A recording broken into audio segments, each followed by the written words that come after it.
Bienvenue à ce webinaire sur le cholestérol. On va encore attendre une minute pour être sûr qu'il n'y en ait pas qui se rajoutent.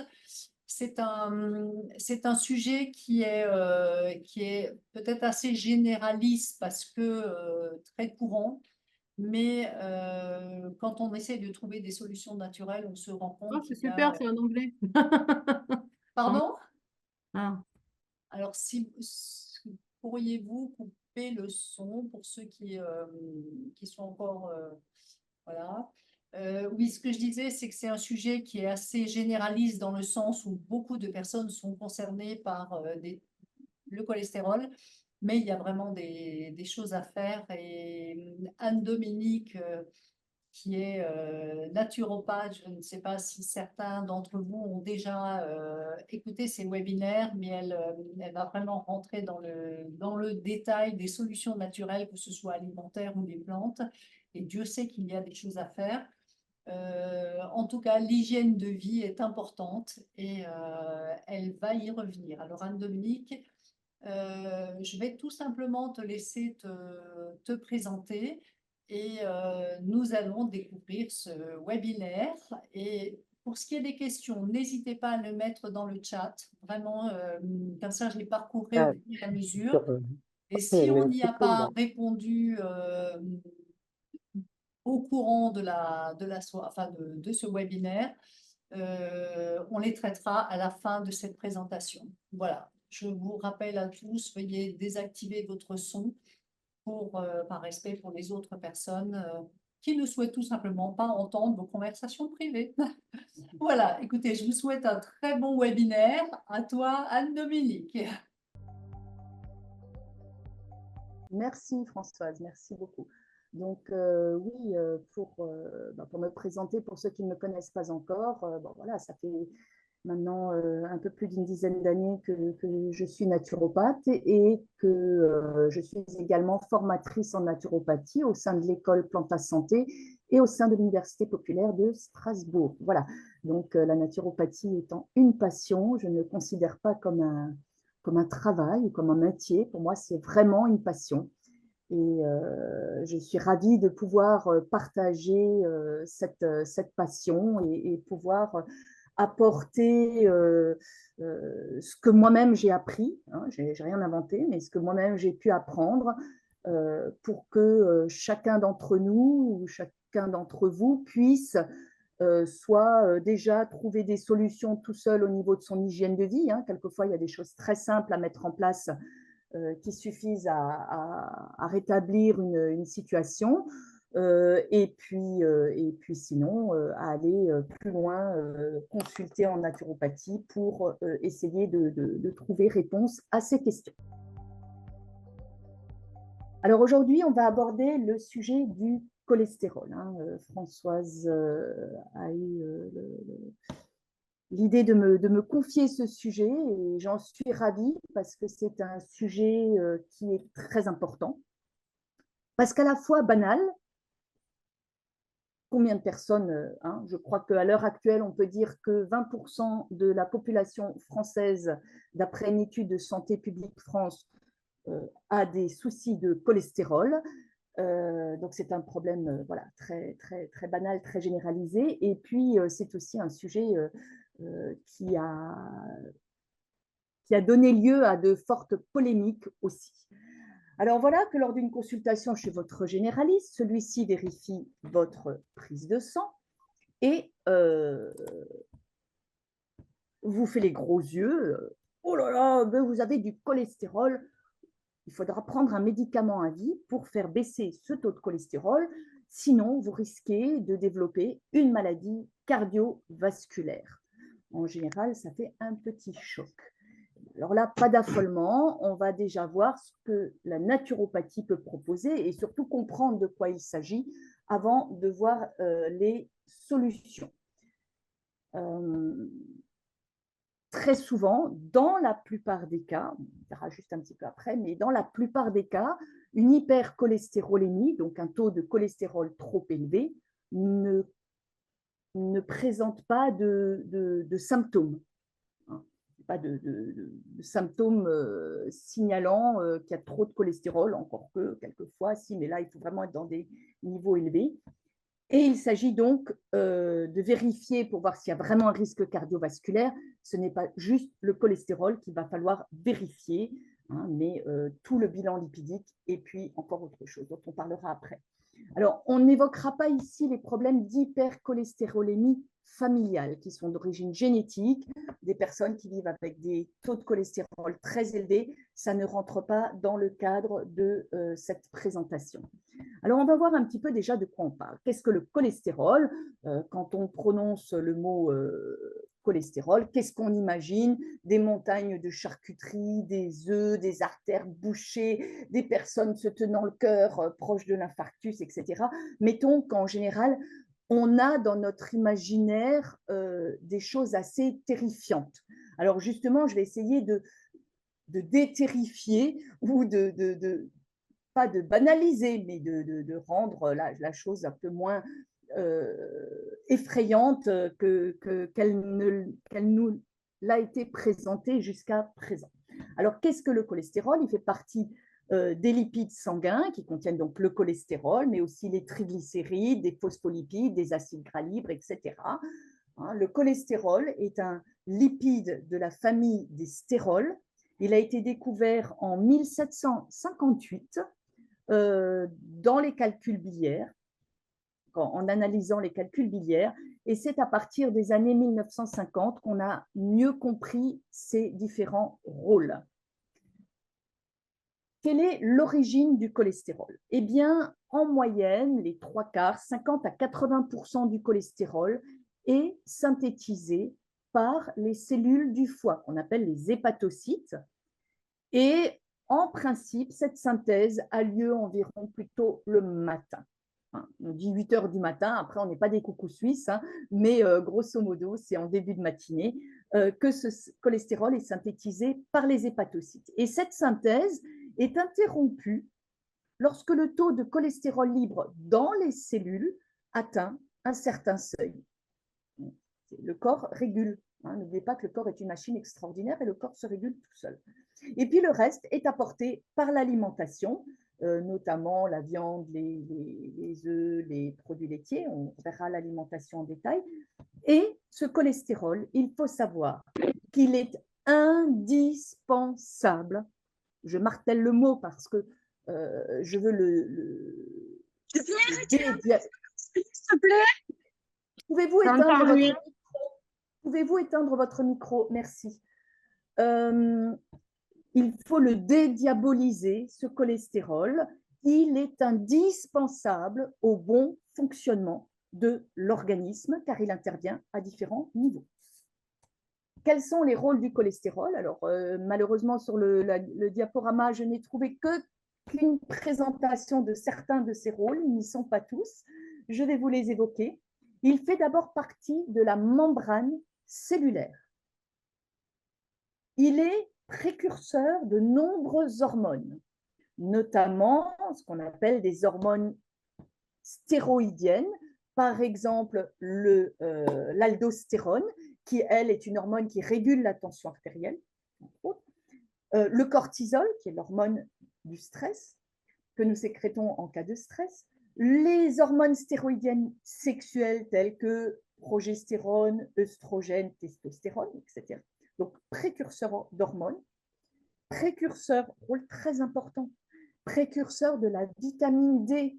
Nous fabriquons la majorité de notre vitamine D par action des ultraviolets B au niveau cutané sur un dérivé, par action de ces UVB, sur un dérivé du cholestérol.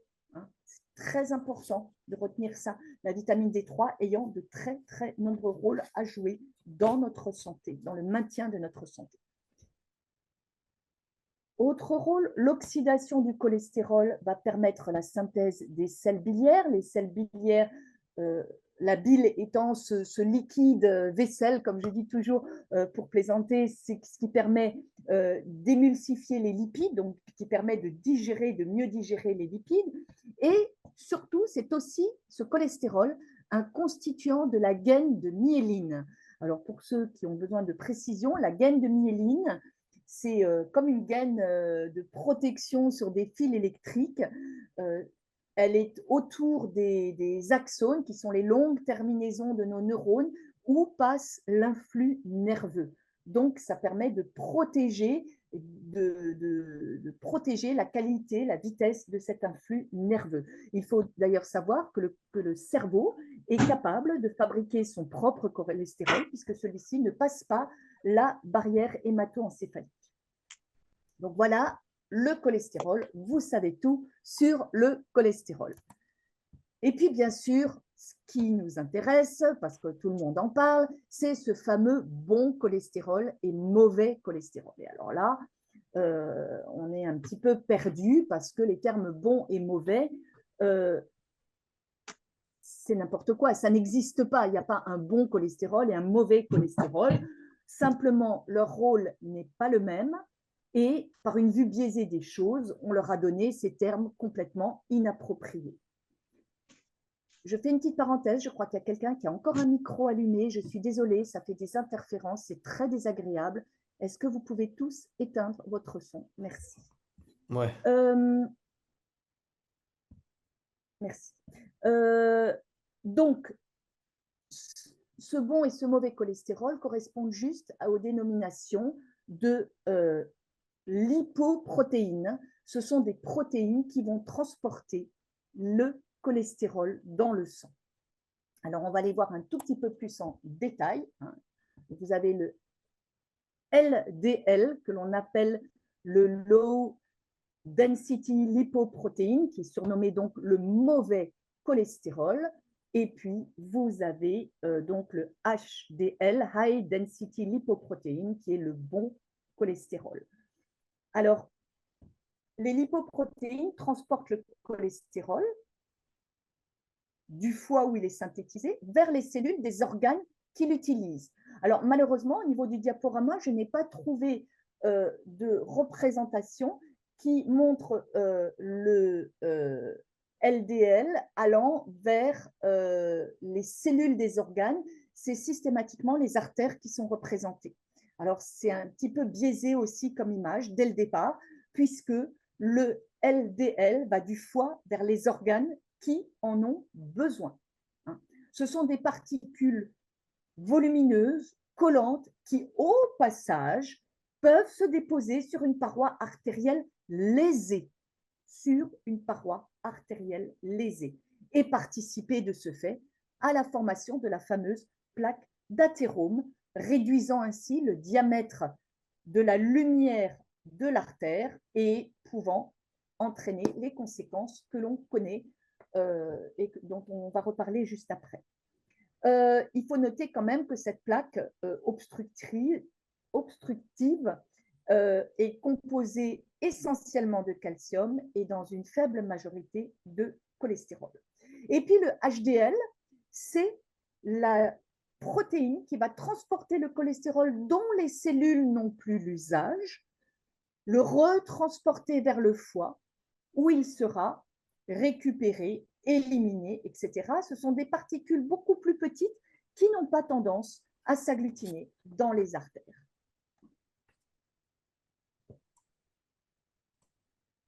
Alors, en allopathie, pourquoi est-ce qu'on a diabolisé ce cholestérol? Eh bien, tout ça date des études d'un certain médecin américain Ansel Keys, qui en 1958 a fait des études dans le monde entier. Vous voyez la liste des pays où il est allé étudier le taux de cholestérol et la mortalité par maladie cardiovasculaire. Et donc, il a publié une étude, puisqu'il il est parti de l'hypothèse que plus le taux de cholestérol était élevé, plus on mourait de maladies cardiovasculaires. Et son étude a été biaisée puisqu'il n'a pas regardé le résultat de l'étude, il a voulu trouver son hypothèse. Et donc, il a démontré, il a éliminé les pays qui ne répondaient pas. Vous voyez que d'un côté, on a le taux de cholestérol et de l'autre côté, les mortalités par maladie cardiovasculaire. Et il y a encore des pays qui ne correspondent pas à cette étude où le niveau de cholestérol moyen est plutôt élevé. Par exemple, en bordure de la Méditerranée, le taux de cholestérol moyen est aussi élevé que dans le nord de l'Europe, mais la mortalité par maladie cardiovasculaire y est 5 fois plus faible. Et c'est de là que découle le fameux terme French paradox, puisque la France, justement, ne rentrait pas dans cette ligne-là, c'est-à-dire un taux de cholestérol en général relativement élevé, mais une mortalité par maladie cardiovasculaire, un taux de mortalité par maladie cardiovasculaire plus faible. Donc, Cancel Case n'a pas pris la France dans sa démonstration. Elle ne collait pas à ces résultats. Alors, le cholestérol total, les normes, les voilà. Le taux de cholestérol total, à l'heure actuelle, doit être inférieur à 2 grammes par litre. C'est un taux qui a varié au cours des dernières, des dernières dizaines d'années, puisqu'il y a une époque pas si lointaine où il était encore admis un taux de 2,4, puis un taux de 2,8, puis un taux de 3 grammes par litre. Hein, donc voilà, le taux a tendance à baisser à l'heure actuelle. En tout cas, voilà les normes actuelles, inférieures à 2 grammes par litre pour un adulte. Le taux de LDL, donc le mauvais cholestérol, il doit être en dessous de 1,6 g par litre. Et le taux de HDL, donc soi-disant de bon cholestérol, doit être supérieur de 0,4 à 0,4 g par litre. On n'évoque pas les triglycérides parce que ce n'est pas le sujet de ce webinaire, mais sachez que les triglycérides ont également un rôle à jouer dans le bilan lipidique, bien sûr. Alors, quel est le risque par rapport à ces fameuses maladies cardiovasculaires, hein? Donc, ces études américaines ont fait le lien entre un taux de cholestérol élevé et un risque de maladie cardiovasculaire suite à la formation d'une plaque d'athérome, qui va entraîner donc le rétrécissement de la lumière de l'artère et qui peut donner un caillot qui se détache. Je crois que c'est là, voilà. Ce caillot qui se détache, selon l'endroit où il est situé, peut donner différents problèmes. Si c'est au niveau cérébral, on risque un AVC, un accident vasculo-cérébral. Si c'est au niveau des artères coronaires, ce sera l'infarctus. Si c'est au niveau des membres inférieurs, ce sera une artérite des membres inférieurs. Et si c'est au niveau des artères rénales, on risque une insuffisance rénale.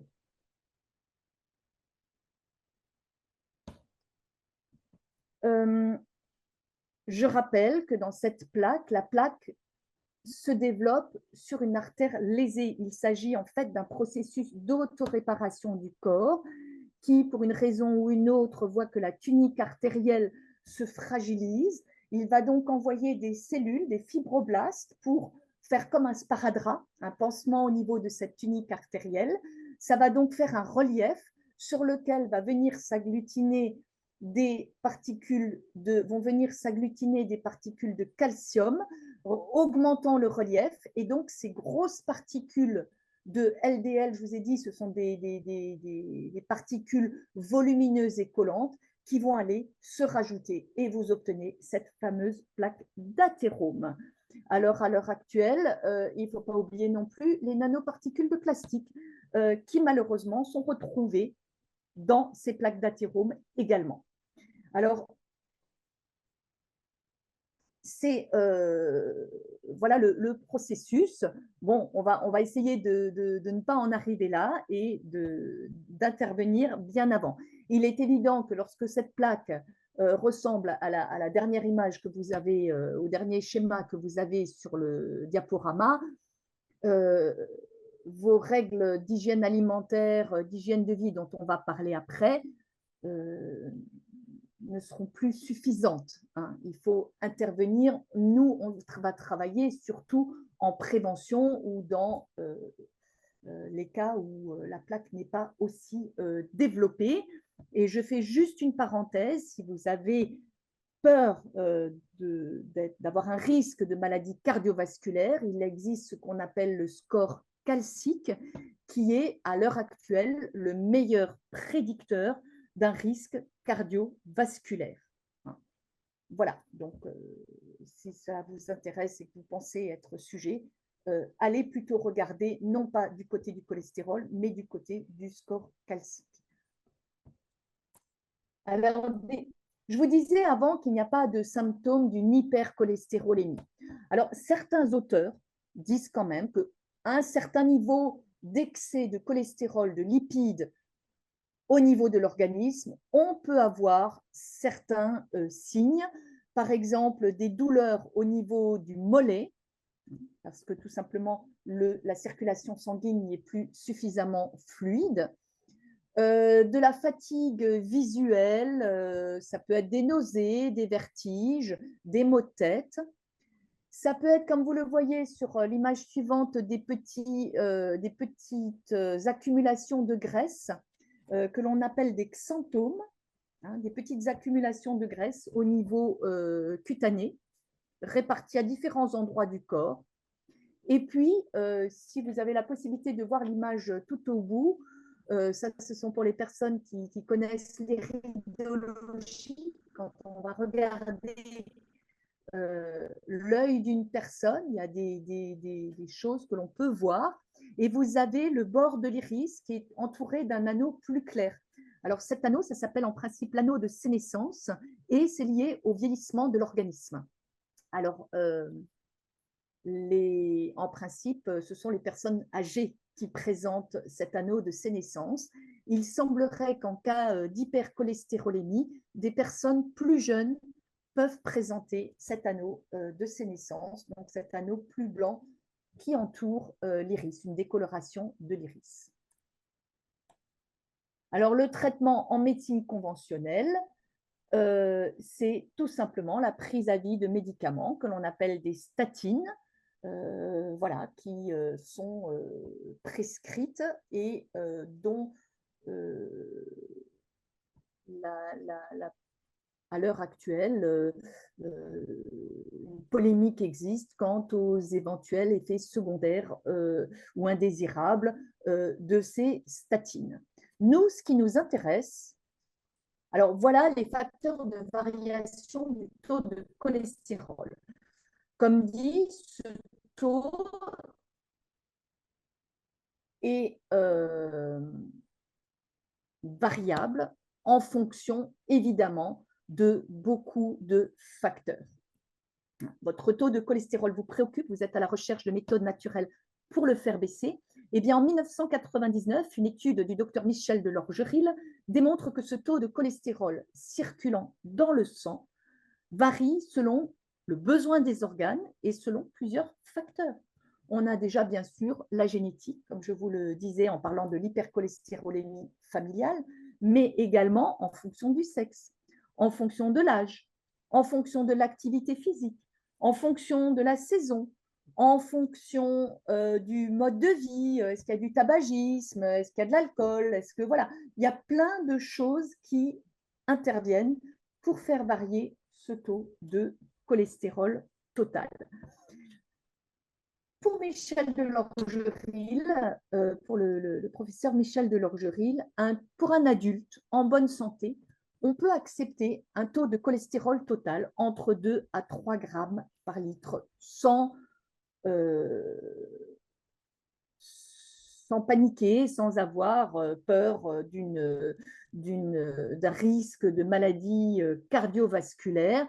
Mais à ce moment-là, il est évident qu'il faut mettre en place une hygiène de vie qui va être basée, comme toujours, sur le trépied de la naturopathie, c'est-à-dire l'alimentation, l'activité physique et la gestion des émotions et du stress. Et c'est ce que nous allons voir ensemble. Les conseils naturopathiques vont accompagner dans une démarche santé en s'appuyant sur ces 3 points-là.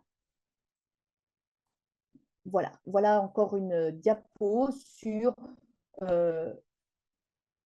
qu'est-ce qui intervient, la sédentarité, le tabagisme, le surpoids, le diabète non stabilisé, l'alimentation, la junk food ou la malbouffe. Toutes ces choses-là vont intervenir pour maintenir des taux de bon cholestérol beaucoup trop faibles.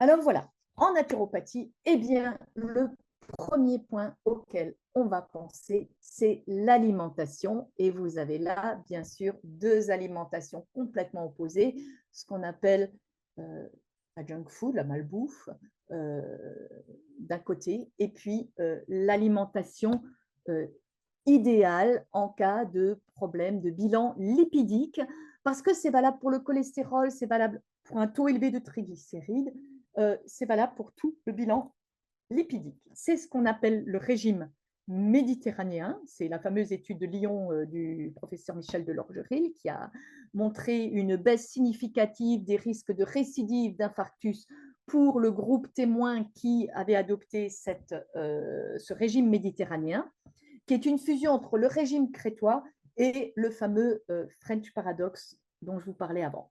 En fait, tout simplement, j'ai presque envie de dire que c'est une alimentation qui est recommandée à tous, y compris si vous n'avez pas de soucis de santé ou de soucis de bilan lipidique. C'est une alimentation. Merci. C'est une alimentation équilibrée et saine.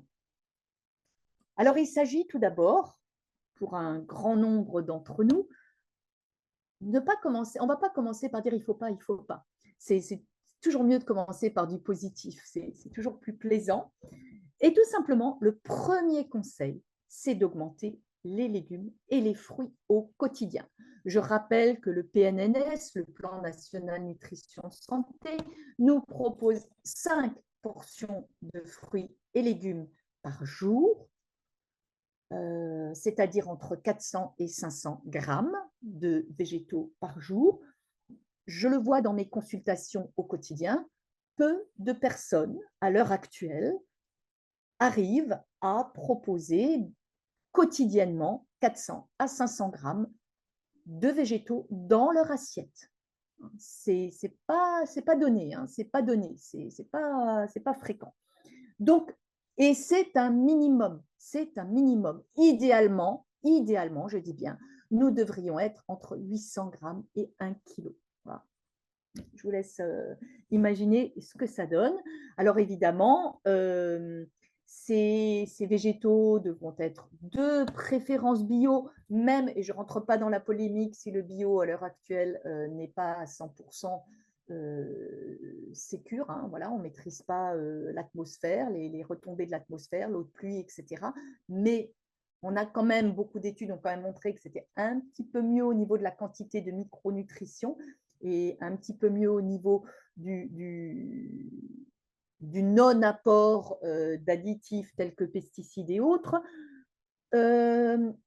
Si possible, des produits frais, locaux, qui ont le moins voyagé, puisqu'on sait que très souvent, le fait de rester sur un étal de supermarché pendant plusieurs jours fait baisser la micronutrition. Alors oui, c'est pour ça qu'on parle de ces fruits et légumes, c'est pour apporter la micronutrition, les antioxydants qui vont protéger les parois des vaisseaux, les vitamines, les minéraux, tout ce qui permet à l'organisme d'être en santé, de travailler correctement, qui permet au métabolisme de fonctionner de façon optimale et également d'apporter des fibres qui vont diminuer l'absorption des lipides et puis des glucides aussi au passage, même si ce n'est pas le thème du jour.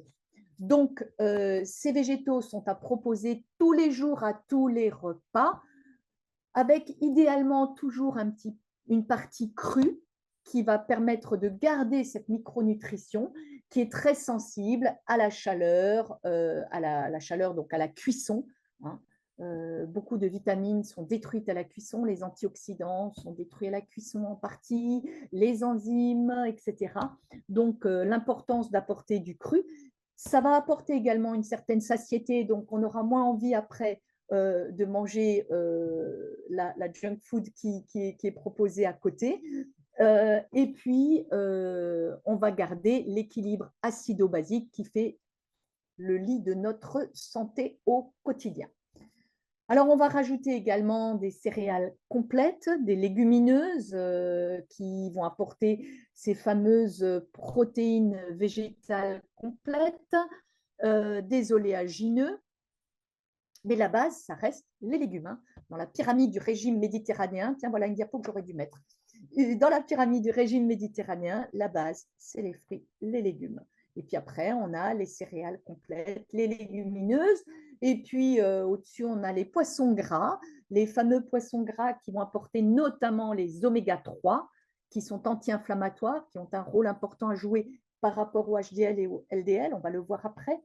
Et puis, l'huile d'olive qui est conseillée pour la cuisine par sa richesse en oméga 9, on verra également son rôle après. Par contre, tout en haut de la pyramide, on trouvera les aliments que l'on mangera de façon tout à fait exceptionnelle ou en petite quantité. La viande rouge, la charcuterie qui est quasiment oubliée, hein, quand il y a un bilan lipidique qui n'est pas top, je pense que le mieux, c'est carrément d'oublier la charcuterie ou de la réserver à une occasion tout à fait particulière. Les produits laitiers gras, le lait, le beurre, le fromage gras, et on se tournera, si vraiment, vraiment, vous en avez très envie, plutôt vers du chèvre ou du brebis, mais pas tous les jours, évidemment, en très petite quantité. Pas de produits transformés par l'industrie agroalimentaire, hein, pas de produits industriels trop riches en mauvaise graisse, graisse saturée, acides gras trans, etc. Pour les boissons, de l'eau. De l'eau. Alors attention à la qualité de l'eau, ça c'est encore un autre sujet important que je ne vais pas aborder ici, mais de l'eau de qualité, pas de soda, pas de boissons sucrées, pas de jus de fruits, des jus faits à l'extracteur, ça c'est autre chose, avec des légumes, 70% de légumes, 30% de fruits au maximum pour adoucir le côté un petit peu difficile de certains légumes en jus. Oui, ça, oui, mais pas de jus de fruits industriel. Et puis, pour le French Paradox, on peut penser au fameux verre de vin rouge. Alors, évidemment, à consommer avec modération, pas forcément tous les jours, mais n'oublions pas qu'il contient du resveratrol, qui est un antioxydant puissant. Et puis, bien sûr, donc, le gros conseil, c'est d'oublier les fameux les sucres 3R. R comme rajouter, R comme raffiné et R comme rapide. On ne devrait même pas les utiliser, ces sucres-là. Voilà. Ils devraient être vraiment réservés à des exceptions. Un anniversaire, voilà, un petit dessert, un gâteau. Il y a un anniversaire, il y a une fête de famille, il y a une fête, mais pas tous les jours, pas tous les jours. Pizza, raclette, c'est pareil, c'est vraiment une exception. Je crois que dans les cours de nutrition, on dit une fois par mois, éventuellement, une pizza ou une raclette, pas une pizza et une raclette. Hein, attention. Donc, vous voyez que c'est vraiment une alimentation, mais que je trouve très intéressante au quotidien pour tout le monde. Ce n'est pas la peine d'attendre d'avoir un souci au niveau d'un bilan lipidique pour adopter cette alimentation qui est vraiment l'alimentation santé recommandée. Alors, les œufs. Ça, c'est une polémique qui existe depuis longtemps sur le devant de la scène. Ils sont accusés d'être trop riches en cholestérol.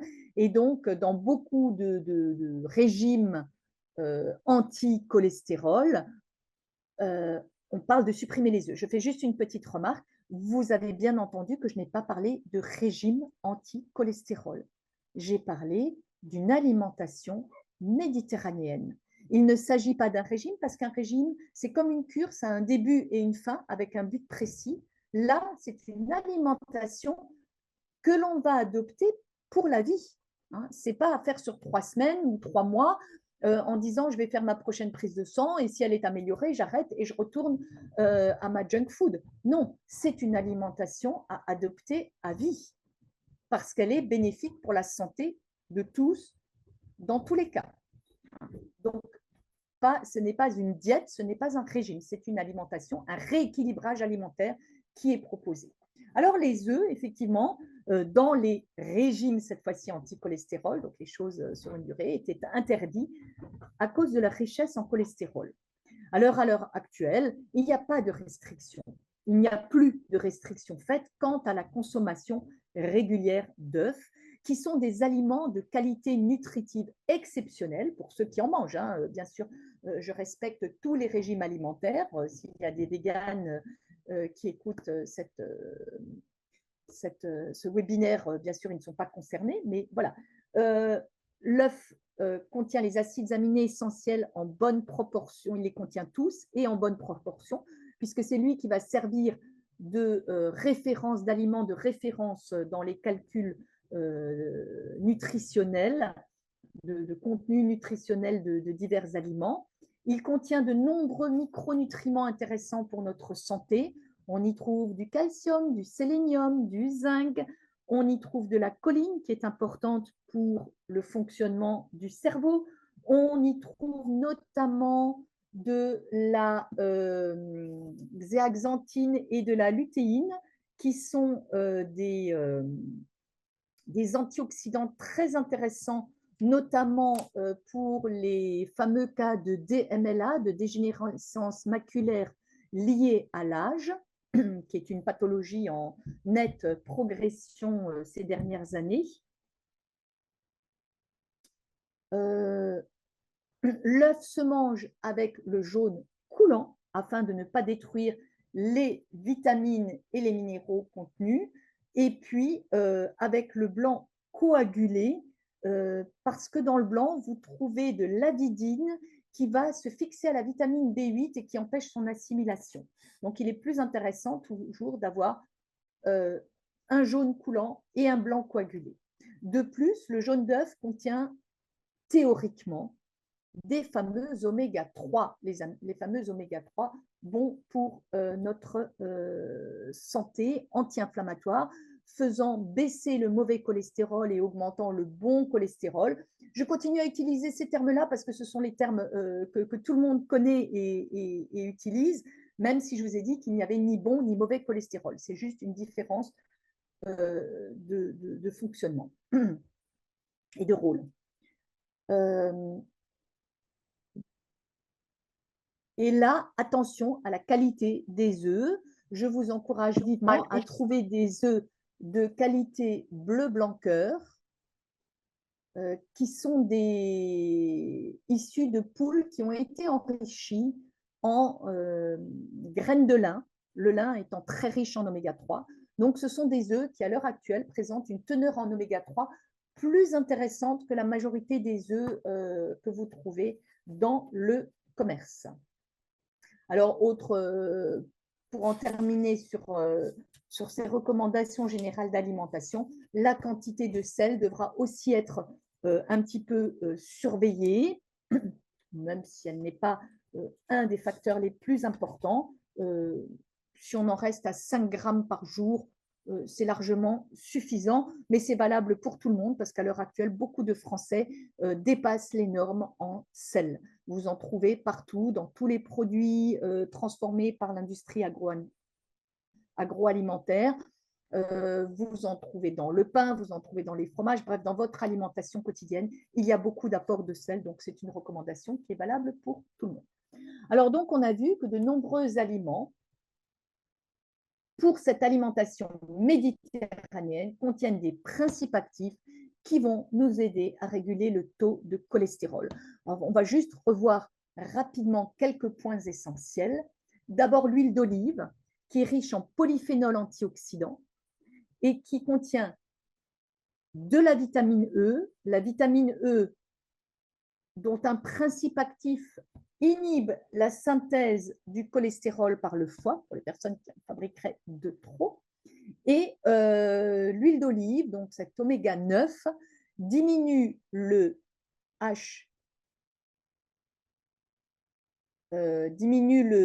LDL, c'est-à-dire le mauvais cholestérol, et augmente le bon cholestérol. Elle joue sur les deux lipoprotéines. L'ail dont les composés sulfurés font baisser le taux sanguin du cholestérol.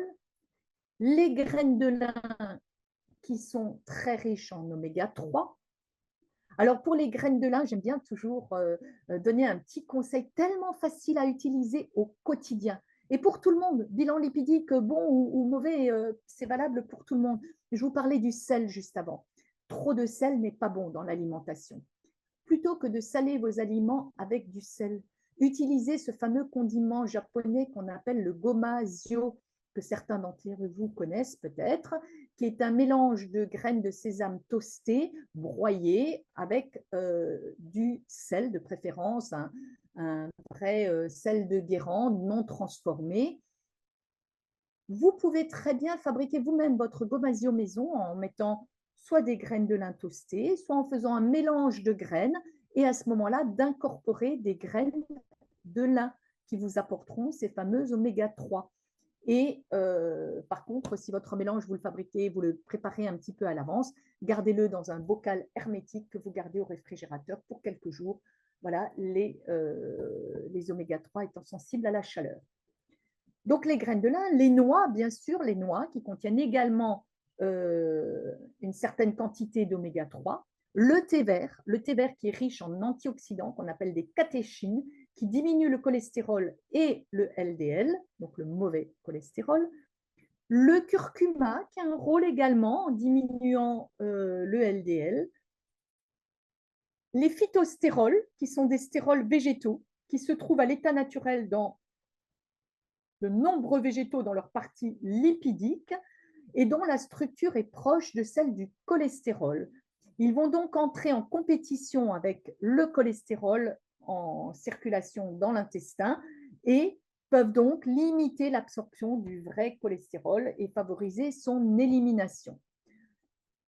Et puis, bien sûr, dans toute cette alimentation végétale, on retrouve les fibres solubles qui vont donner un gel visqueux au contact de l'eau qui est contenue dans l'organisme. Et ce gel va capturer le cholestérol et favoriser son élimination. Alors, c'est valable pour le cholestérol, c'est valable également pour les glucides en excès. Ces fibres solubles, vous les trouvez au cœur des végétaux, dans les carottes, les pommes, voilà, tous les végétaux contiennent des fibres solubles qui sont donc très intéressantes. Voilà les grandes règles de cette alimentation dite méditerranéenne, qui est en fait une alimentation santé, qui demande certes de modifier certaines habitudes alimentaires, mais dont le respect à long terme porte ses fruits, sans jeu de mots. Et avec souvent à la clé une perte de poids aussi. Et la perte de poids n'est pas négligeable dans la mesure où, si elle est de 5%, elle va faire baisser de 10% le taux de cholestérol total dans les 2 mois qui suivent. Alors, je vous ai mis également un petit rappel sur les acides gras dans l'alimentation. Donc, on a ce qu'on appelle les acides gras saturés que vous trouvez dans la viande, dans la charcuterie, dans les produits laitiers, que notre corps est capable de synthétiser, qu'il ne faut pas non plus diaboliser. Leur consommation en quantité dite raisonnable ne pose pas de problème chez de nombreuses personnes, mais leur consommation en trop grande quantité risque d'augmenter le cholestérol total et surtout le LDL, le mauvais cholestérol. Mais ces acides gras, puisque le corps est capable de les synthétiser, ça veut aussi dire qu'ils ont un rôle bénéfique. Et je vous donne un exemple, le fameux acide palmitique, c'est un élément vital dans le maintien de nos capacités d'apprentissage. Donc, il ne faut pas les diaboliser, c'est une question de quantité. Vous avez les acides gras monoinsaturés, parmi lesquels on trouve les oméga 9, donc l'acide oléique que vous trouvez dans les olives, comme le nom l'indique, mais également dans les noix, dans les avocats, etc., qui a le bienfait d'augmenter le HDL, d'augmenter le bon cholestérol. L'huile d'olive est considérée depuis toujours en nutrition comme protectrice des maladies cardiovasculaires. Je vous disais, c'est ce fameux paradoxe que Ansel Keys a constaté au niveau du bord de la Méditerranée, puisqu'on cuisine uniquement à l'huile d'olive dans les pays méditerranéens. Alors là aussi, faites attention à la qualité de l'huile d'olive que vous utilisez, de préférence vierge ou extra vierge, qui veut dire pression à froid, et extra vierge, première pression à froid. Dès que l'huile est chauffée, elle est dénaturée. On a ensuite les acides gras polyinsaturés que l'on appelle des acides gras essentiels. Pourquoi? Parce qu'ils sont obligatoirement apportés par l'alimentation. Notre corps n'est pas capable de les fabriquer, de les synthétiser. Et c'est là qu'on retrouve les fameux oméga 6 et oméga 3, dont la dégradation dans notre organisme va fournir des métabolites anti-inflammatoires, surtout pour les oméga 3, anti-inflammatoires, et que l'on trouve par exemple dans les fameuses graines de lin dont je vous parlais avant, mais également dans les noix, dans les graines de chia, mais dont on va trouver un dérivé qu'on appelle le DHA ou le EPA. Je ne vous donne pas les noms à rallonge hein, de ces dérivés de l'acide gras oméga 3 de tête, acide alpha-linolénique, mais tout simplement, le EPA et le DHA, c'est ce que vous allez retrouver dans ces fameux poissons gras. Donc, ils ont leur rôle puisqu'ils vont baisser le mauvais cholestérol, le LDL, et augmenter le bon cholestérol, augmenter le HDL. Et pour finir, on a les acides gras trans. Alors, les acides gras trans, vous les trouvez d'origine naturelle chez les ruminants, dans les produits laitiers. Mais ce n'est pas ce qui nous intéresse. Ce qui nous intéresse, c'est les acides gras trans obtenus par l'industrie agroalimentaire. Ce sont des acides gras insaturés qui ont été hydrogénés pour les rendre stables à la chaleur et que l'on utilise notamment dans les viennoiseries. Alors, ces acides gras trans, ils sont néfastes pour la santé, ils sont absolument à éviter puisque de nombreuses études ont fait la corrélation entre la consommation de ces acides gras trans et le risque de certains cancers. Je vous ai mis également un rappel sur les différentes huiles parce que je pense que c'était intéressant. Dans les huiles saturées, vous avez l'huile de coco qui est intéressante, que l'on peut utiliser pour la cuisson, notamment en pâtisserie, à la place du beurre. Le beurre, ce n'est pas très top quand c'est chauffé. Donc voilà, vous avez l'huile de coco qui peut être intéressante, qui reste stable jusqu'à une certaine température assez élevée. Et puis vous avez les fameux oméga 9, les oméga 3, oméga 6. Je fais juste une dernière remarque avant de quitter le rayon de l'alimentation. On dit qu'une huile, vous voyez, oméga 3, oméga 6, oméga 9, il faut savoir qu'une huile n'est jamais pure oméga 3 ou pure oméga 6 ou pure oméga 9. Une huile est toujours un mélange. Hein, si vous cherchez sur Internet, vous trouverez des tableaux qui vous donnent les compositions des huiles. Une huile de lin est appelée oméga 3 parce que c'est l'huile qui contient le plus d'oméga 3, je crois qu'elle est aux environs de 50%, mais vous trouvez également des oméga 6 dedans. Et ce qui est important à ne pas oublier, c'est le rapport oméga 6, oméga 3. Je rappelle que pour une portion d'oméga 3, on devrait ramener au maximum 5 portions d'oméga 6. Donc, vous avez des huiles qui sont plus ou moins équilibrées. Je vous encourage à vous pencher sur la question. Deuxième pilier de la naturopathie, donc on a bien parlé de l'alimentation. Deuxième pilier, c'est la gestion du stress et des émotions. Vous allez me dire, comment est-ce que ça intervient dans le cholestérol? C'est très simple. Quand vous stressez, quand vous êtes fatigué, est-ce qu'il y en a beaucoup parmi vous qui se jettent sur des bâtonnets de concombre ou des bâtonnets de carottes? Honnêtement, soyez honnête, je ne crois pas. Hein. En général, le stress, la fatigue, les émotions vont nous amener vers un déséquilibre alimentaire. En général, on se console avec du sucré ou avec du gras, ou encore mieux, avec du gras et sucré. Hein. Donc voilà, je crois que ça parle à tout le monde. Et donc forcément, il est important de travailler là-dessus pour gérer, pouvoir rester dans la bonne ligne de l'alimentation. L'exercice physique. Alors, on n'y croit pas, on n'y pense pas, mais c'est la sédentarité qui nous tue. Hein, c'est un cardiologue qui dit ça.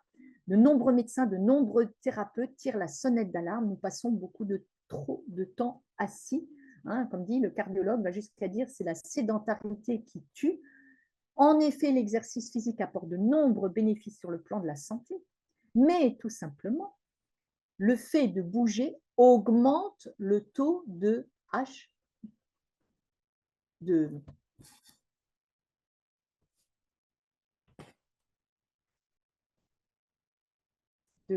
HDL, le taux de bon cholestérol. Avec HL, on finit par s'en mêler les pédales. Donc, non, alors ça augmente le taux de bon cholestérol. Le mouvement a vraiment des bénéfices et il fait également diminuer le taux de mauvais cholestérol. Alors, on conseille un exercice de 30 à 60 minutes par durée d'exercice, si possible 5 fois par semaine. Alors, c'est déjà pas mal, mais je ne veux pas vous mettre la pression de ce côté-là. Dès que vous pouvez bouger, ça n'est que bénéfice pour votre santé. Le fait de marcher, le fait de monter les escaliers, de les descendre, voilà, d'aller faire ses courses à pied, etc. L'intensité de l'exercice n'a pas besoin d'être élevée, une intensité moyenne. Alors évidemment, il ne s'agit pas de faire du lèche-vitrine pendant les soldes en marchant au ralenti pour bien voir chaque vitrine, mais d'une intensité moyenne, c'est déjà très intéressant. Tout exercice physique est intéressant. Donc, mettez le mouvement au cœur de votre vie. Ça a un impact sur le cholestérol. Et puis, bien sûr, on a l'aide de la phytothérapie. Une fois qu'on a mis tout ça en place, si vous avez un taux de cholestérol un petit peu élevé, n'oubliez pas que les plantes, comme toujours, Dame Nature est toujours là pour nous aider.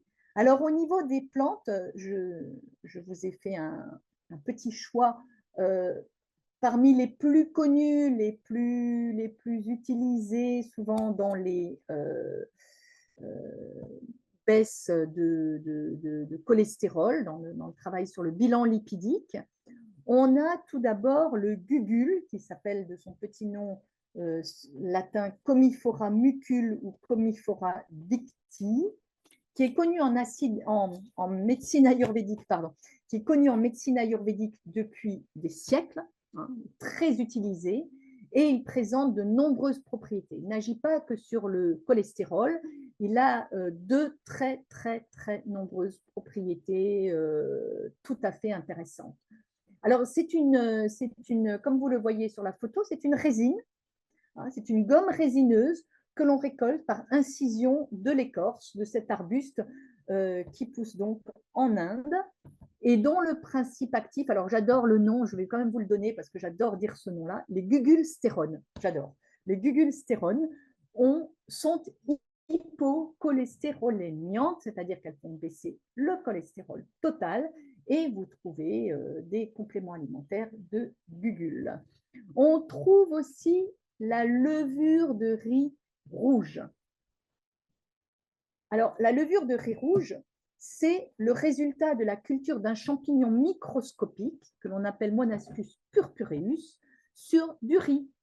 Et on obtient ce fameux riz rouge avec un principe actif que l'on appelle des monacolines, plus exactement la 9-monacoline, qui est exactement la même molécule que la lovastatine allopathique, donc qui va avoir des effets sur le taux de cholestérol.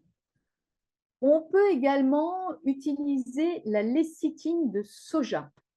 Les graines de soja sont pressées pour obtenir de l'huile végétale et on obtient également la lécithine qui fixe le cholestérol de manière sélective et en favorise l'élimination. On trouve également des oméga 3 dans cette lécithine de soja. Je vous ai mis une image de canne à sucre parce que de la canne à sucre, mais également du son de riz, on extrait des polycosanols qui sont des alcools gras qui ont une action sur le cholestérol qui, à un moment donné, ont été très à la mode, mais finalement, on s'est rendu compte que leur action était tout à fait modérée, donc ils sont un petit peu en perte de vitesse dans les compléments alimentaires. Et la dernière image, c'est notre fameux psyllium, le plantain des Indes ou Hispagule, que vous connaissez certainement pour son rôle sur la régulation du transit intestinal. Je rappelle, régulation à la fois dans les cas de constipation et dans les cas de diarrhée. Ça, c'est le miracle des plantes d'agir dans deux pathologies ou deux symptomatologies complètement différentes. Le psyllium, qui par ses fibres va ralentir l'absorption des lipides, et contribuer au maintien du taux sanguin de cholestérol dans les normes. Donc, il est très facile de rajouter du psyllium à son alimentation, peut-être pas forcément au quotidien, mais de faire des cures quand on a un taux de cholestérol trop élevé. Et puis, bien sûr, maintenant, nous avons Soria, les fameux compléments alimentaires proposés par le laboratoire Soria, qui, je le rappelle, est un spécialiste de la phytothérapie, travaille avec des plantes dont la qualité, que ce soit la teneur normalement, ce sont des plantes bio quand elles sont cultivées ou des plantes récoltées sauvages. Ce sont des plantes dont la qualité est vérifiée. Les procédés d'extraction sont à la pointe de la technologie, permettant d'obtenir vraiment des produits de haute qualité. Alors, dans les compléments alimentaires, on a le écrit en majuscule, produit phare pour les problèmes de cholestérol, c'est le Cholestéo Plus, qui est intéressant par sa teneur en artichaut, en feuilles d'artichaut. Donc, l'artichaut va travailler notamment sur les hépatocytes au niveau du foie. Il a un rôle dans la détoxification du foie. On va le retrouver dans d'autres produits.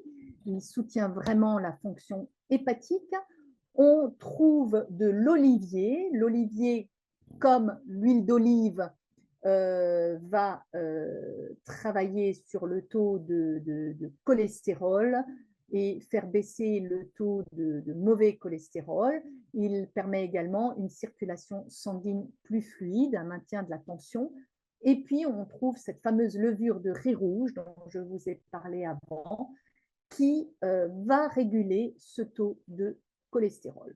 Donc, c'est vraiment le produit phare chez Soria pour tout ce qui est problème de bilan lipidique avec taux de cholestérol trop élevé,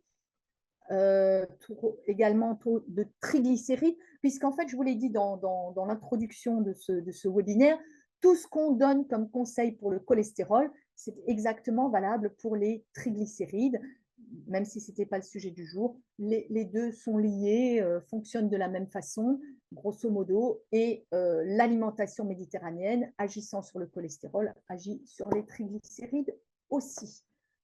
Et puis, donc, c'est un conseil dans le syndrome métabolique. Je rappelle que le syndrome métabolique, pour ceux qui ne connaissent peut-être pas, c'est regrouper plusieurs pathologies, l'hypertension artérielle, le diabète de type 2, les problèmes de bilan lipidique avec hypercholestérolémie et hypertriglycéridémie, et taux de HDL trop faible, et puis le surpoids avec surtout l'obésité androïde. Donc tous ces facteurs qui sont liés en fait les uns aux autres, l'un favorisant la venue de l'autre. Donc, Cholestéo, où vous trouvez des principes actifs qui vont pouvoir travailler directement sur ce taux de cholestérol, donc un comprimé par jour après le dernier repas. En dehors de ce produit phare qui va travailler sur le foie, sur le taux de cholestérol, sur la circulation sanguine, donc qui regroupe en fait différents points stratégiques de travail, vous avez des produits que vous pouvez également auxquels vous pouvez également penser dans le travail sur le cholestérol. Vous avez l'extrait de fenugrec qui va réguler effectivement le taux de mauvais cholestérol et de triglycérides, entre autres. Il a d'autres rôles à jouer, mais dans le bilan lipidique, voilà son rôle. Donc dans les extraits fluides, vous trouvez une grande majorité de principes actifs. Je crois qu'on a jusqu'à 97% de principes actifs dans les extraits fluides de Soria. Françoise sera là pour nous le confirmer après. Vous pouvez penser à l'artichaut, l'artichaut qui est hypocholestérolémiant, qui va donc travailler sur les hépatocytes, qui va favoriser tout ce qui est dysfonctionnement hépato-biliaire, donc un produit que l'on peut utiliser, que l'on retrouve dans le cholestéo, mais que l'on peut utiliser également tout seul en extrait fluide. On a l'olivier, que l'on retrouve dans le cholestéo, donc l'olivier qui a vraiment un rôle au niveau de la circulation sanguine et donc un rôle légèrement hypocholestérolémiant que vous pouvez trouver donc également en unitaire, en extrait fluide. On aborde ensuite les oméga 3. Je vous disais que les oméga 3 intervenaient donc surtout en anti-inflammatoire, mais que par leur richesse en EPA et DHA, qui sont des dérivés de l'oméga 3 de tête, vont participer à baisser le mauvais cholestérol et augmenter le bon cholestérol. Alors le IGABAC, qui est issu du foie de morue, de l'huile de foie de morue, voilà, qui a également d'autres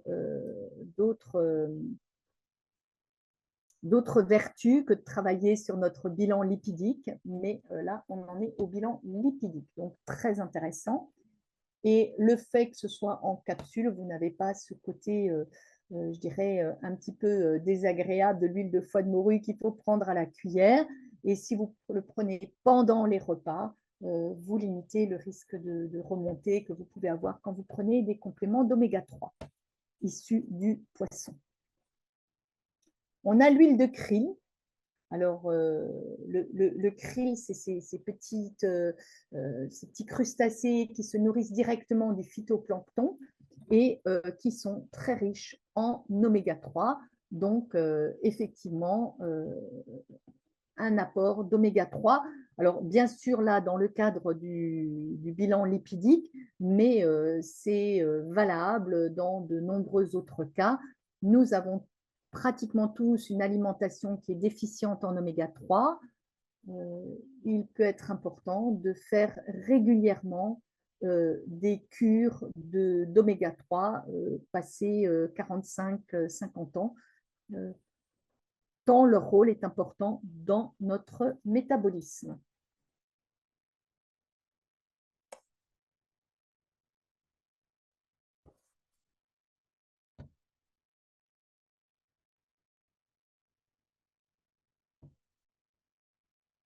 Alors, on a ensuite, pardon, je passais trop vite, le Cirasil Plus, le fameux Cirasil Plus. Alors,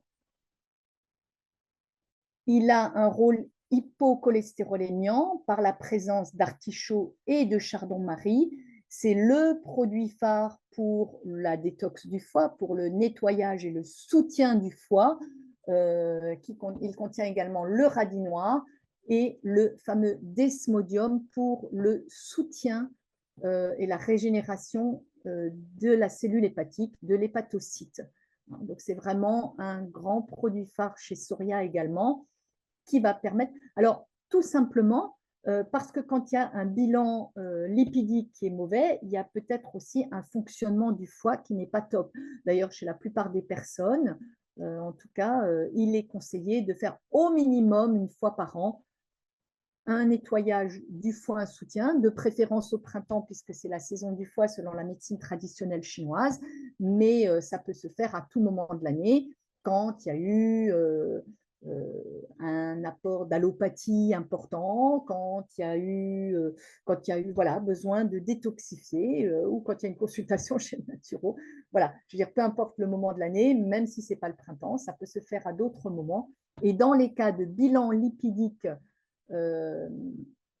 perturbé, il peut être intéressant de remettre un petit peu, de faire un reset au niveau du foie, de le remettre un petit peu en forme par un premier travail avec un Cirasil Plus.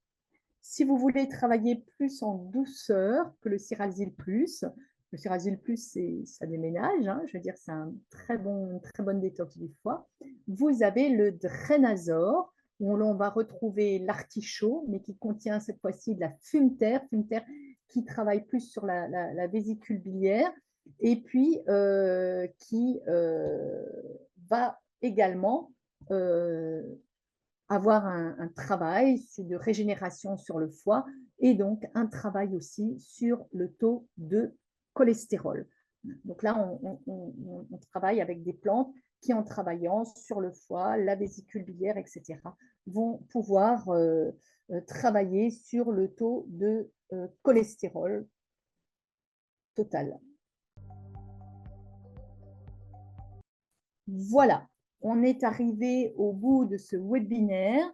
On a vu qu'avec la naturopathie, il y a vraiment des moyens. Je veux dire, il ne faut pas s'affoler. Si votre médecin vous dit « Ouh là là, vous dépassez », votre taux de cholestérol dépasse les 2 grammes par litre. D'abord, il faut savoir qu'entre 2 et 3 grammes pour de nombreux médecins spécialisés dans ces problèmes de bilan lipidique, et je me réfère notamment au professeur Michel Delorgeril, entre 2 et 3 grammes, il n'y a pas d'affolement. Hein, ce n'est pas parce que vous avez 2,4 grammes que vous allez vous écrouler direct d'un infarctus.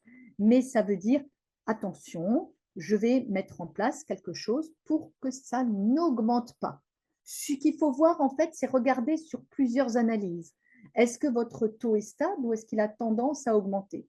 Il faut savoir que, par exemple, chez les femmes après la ménopause, le taux a tendance à augmenter. Donc, tout simplement, il faut se dire, attention, c'est le moment peut-être de revérifier mes habitudes alimentaires et puis peut-être, si le taux est un petit peu limite, de mettre en place une phytothérapie complémentaire pour pouvoir intervenir, pour éviter justement que ça dérape. Voilà, on est surtout dans la prévention et dans le maintien d'un taux de cholestérol raisonnable. Voilà, je crois que moi, j'ai dit ce que j'avais à dire.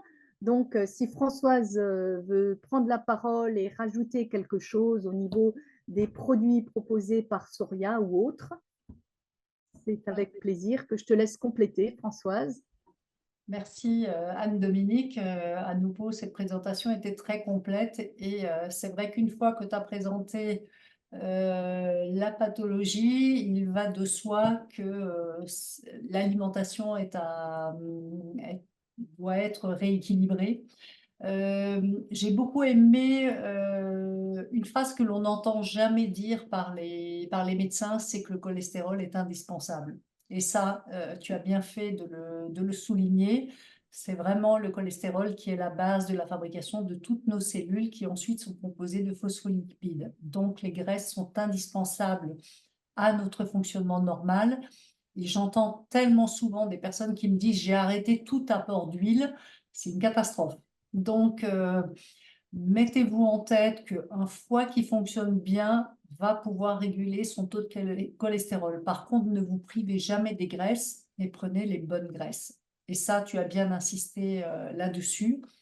C'est vrai que l'huile d'olive est une des meilleures à utiliser avec bien sûr toutes les autres huiles que tu as précisées, mais l'huile d'olive contient en plus des polyphénols qui sont doublement intéressantes justement par rapport aux artères. Tu as bien insisté aussi sur les antioxydants qui sont indispensables aussi pour le bon fonctionnement des artères et surtout pour la durabilité et la plasticité de ces artères. Je voulais aussi préciser quelque chose. Une chose dont on ne parle pas souvent, alors dans le milieu médical on le sait, mais ça nous paraît tellement évident qu'on ne pense plus forcément à le dire, c'est que, et tu l'as abordé à un moment donné quand tu parlais des sucres, c'est que les sucres se transforment en graisse. Donc, mais ce n'est pas forcément les bons sucres au départ qui vont se transformer en bonne graisse. Donc, tu as eu raison de préciser que les sucres raffinés, les 3R, n'ont rien à faire dans notre alimentation, si ce n'est de manière exceptionnelle pour se faire plaisir. Mais les sucres posent également problème dans les cas de cholestérol, puisqu'ils se transforment justement en graisse. Je me suis noté juste une petite chose et je voulais apporter ce petit complément. Tu parlais des graines de lin, il me semble qu'elles doivent toujours être broyées. Est-ce que tu peux me le confirmer? Oui, oui, bien sûr, Françoise, j'ai oublié de le préciser, mais tu as tout à fait raison. Sinon, elles ressortent intactes. Donc, on n'arrive pas à les récupérer. Donc, il vaut mieux effectivement les broyer. Tu as tout à fait raison. C'est un détail Oui. que j'ai oublié de préciser, tellement il me semble évident, mais c'est vrai que tu as raison, il faut le préciser. Voilà, la graine de lin doit toujours être broyée et c'est pour ça qu'elle peut s'oxyder très rapidement. C'est pour ça que je parlais du bocal hermétique et le garder au frigo pour 2 ou 3 jours, hein, pas faire plus. Mais voilà, le mieux, c'est de les mouliner chaque fois qu'on veut de les moudre, chaque fois qu'on veut les utiliser, mais c'est quelquefois un petit peu contraignant.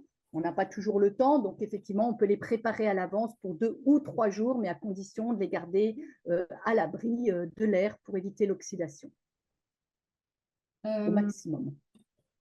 oui, et tout à l'heure, quand tu parlais de l'huile d'olive, effectivement, c'était important que tu précises que c'est de l'huile d'olive qui doit être toujours pressée à froid par des procédés mécaniques, etc., parce qu'il existe une législation où on peut mettre à froid, mais à froid voulant dire pouvant aller jusqu'à pratiquement 40, voire un petit peu plus. Donc, c'est le fait d'insister sur de l'huile d'olive à froid, broyée par des procédés mécaniques, fait qu'on est sur une huile de qualité. Et là, voilà, il y a vraiment à boire et à manger pour tout ce qui est huile d'olive. Et on peut consommer une huile d'olive qui n'apportera mais strictement rien et qui n'aura aucun intérêt dans le cas du cholestérol. Je voudrais aussi rappeler, quand tu disais que le cholestérol est indispensable pour notre fonctionnement normal, les graisses sont indispensables pour notre fonctionnement. Donc, non seulement ne vous en privez pas, mais ce que nous n'apportons pas par l'alimentation, c'est le foie qui va essayer de le synthétiser. Donc, automatiquement, si on a un foie qui est fatigué, déréglé, saturé, automatiquement, il peut y avoir un signal qui est incohérent. Donc, toute alimentation riche en bonnes huiles évitera justement à l'organisme de devoir fabriquer du cholestérol. S'il y a une chose qu'il faut peut-être retenir, c'est ça. Ne vous privez pas de toutes ces huiles dans votre alimentation. Alors, avec bien sûr des huiles, tu l'as précisé, des huiles de poisson, manger des poissons gras, etc. Et puis, tout l'apport, tu l'as bien précisé aussi, tout l'apport des fruits et légumes sont indispensables et pour les fibres, mais également pour le côté antioxydant qui jouera sur les artères. Aucune pathologie n'est simple, ça intervient toujours par d'autres réactions au niveau de l'organisme et donc on se doit de manger correctement, tout simplement pour rester en bonne santé. Je voulais juste reprendre un petit peu les différentes questions. Oui, il y a juste Françoise qui nous disait qu'elle a un taux de 3 grammes, elle a essayé les oméga 3 et beaucoup d'autres choses, qu'elle a une alimentation saine. Elle fait du sport, elle ne fume pas, elle n'a pas d'hypertension. C'est vrai que quelquefois, on rencontre cette problématique de personnes qui ont vraiment l'impression d'avoir fait tout ce qu'il fallait euh, pour corriger soit ce HDL qui n'est pas suffisamment élevé ou l'autre, le LDL qui est trop élevé. J'ai envie de dire à Françoise, persévérez, voyez si effectivement il n'y a pas un problème peut-être au niveau des artères, peut-être qu'elles sont déjà bouchées et qu'il y aurait peut-être lieu de faire quelque chose. Il faut peut-être faire des investigations un petit peu plus poussées. Et puis sinon, voilà, il reste peut-être encore une solution. Je ne sais pas si vous le faites, Françoise, c'est en tout cas de traiter votre foie régulièrement, de faire des cures de détox et de permettre à votre foie de se régénérer régulièrement en utilisant les plantes du foie que tu as citées, que ce soit l'artichaut, le romarin était également une très bonne plante, le desmodium, le chardon-marie, toutes ces plantes sont particulièrement intéressantes. Quand on utilise la phytothérapie, il ne faut pas hésiter à utiliser différentes plantes tout au cours de l'année, pas forcément rester focalisé sur une seule, tout simplement parce qu'elles ont effectivement chacune un mode de fonctionnement différent qui peut s'adapter à la problématique de l'organisme et là en l'occurrence du foie. Donc ne pas hésiter à utiliser d'autres plantes au fur et à mesure de votre usage.